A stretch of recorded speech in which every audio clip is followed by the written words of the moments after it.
Yeah. All right, you got the power. Me We are too. yours. We are yours. Okay. Have you ever heard the quote that the best laid plans of mice and men often go astray?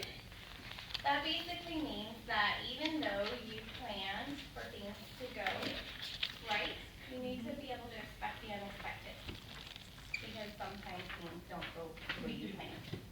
And I learned this firsthand during my second childbirth and delivery. I have two little boys. My first birth was at a hospital, like most women typically do. They go to the hospital and have a hospital birth. I was so disappointed with this experience because I felt disempowered. I felt like they didn't honor me as a person. I felt like they treated me as a medical procedure, like a disease that had needed medical intervention, rather than a spiritual, sacred, pivotal moment in my life that was special to me. And so a year later, I had a healthy baby boy, and a year later, my husband and I found that we were expecting again, and we both agreed that we would have a natural home birth to facilitate our special, memorable, sacred, life-changing event in our life. We had moved to Las Vegas, Nevada, and that was away from my home in Roseburg, Oregon, so I didn't have my mom or my grandma or my family members and support of my friends. So I was especially looking for a person who would honor my wishes to have home birth and be very nurturing to me. I wanted a connection with a midwife. That's what you need is a midwife. That could nurture me, or midwives are supposed to mother the mother. So I interviewed 5 midwives to get the perfect one.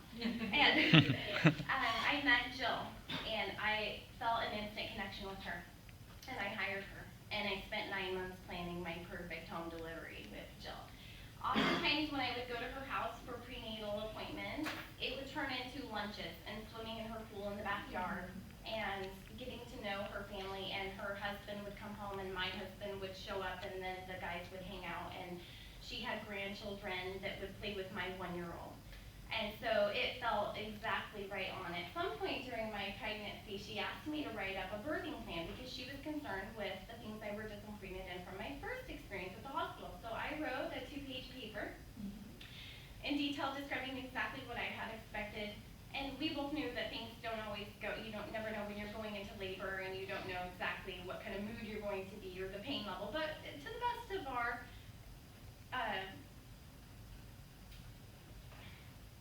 anticipation, I wrote up what I would like. I included that I didn't want bright lights from the hospital room. I wanted soft lighting. My husband strung up low lights around the whole room. I wanted a water birthing tub in my bedroom at home. I had this hypnobirthing CD that I had listened to for 9 months to do cognitive therapy so that I could learn how to relax and minimize the pain. I wanted to be able to eat food because in the hospital they only allow you to eat water chips, ice chips. So I wanted to be able to have access to my fridge, and I wanted it to be stocked full of lots of groceries beforehand, just in case. And so because it was at her house that we were having prenatal checkups, and it wasn't the use of modern technology such as the OBGYN, I didn't have an ultrasound, and she gave me a due date of July 20th. That's kind of a crude due date according to her calculations off when I had conceived. So July 20th came around the corner, and I was still pregnant, and I really did not feel ready to go into labor. It just didn't feel like it was going to happen anytime soon. And she said, I've been planning this vacation for August 5th for like a year out. So it would be, it's July 20th, and you may go into labor, but just in case, you might want to call my backup midwife who covers me when I'm out of town. And I said, no, I planned it all. I will have the perfect birth. You will be there. You're going to be in my photos for the rest of my life. I want you there. It's perfect. I'm only having 2 kids. It's got to be right. And so, August 1st rolled around. I was still pregnant, and she said, you really should call Dixie. You really should get to know her, because if you go into labor when I'm out of town, it's going to be a complete stranger. And I said, no, I've got 5 more days.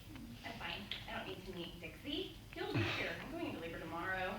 So August 5th rolls around, and she goes out of state for 2 weeks. And the next morning, it's August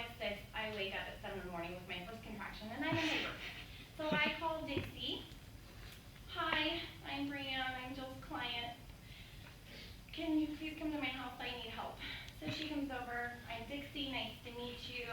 Okay, great. She says, I need to check you, assess the situation. So I'm like, okay, come upstairs to my bedroom. We go.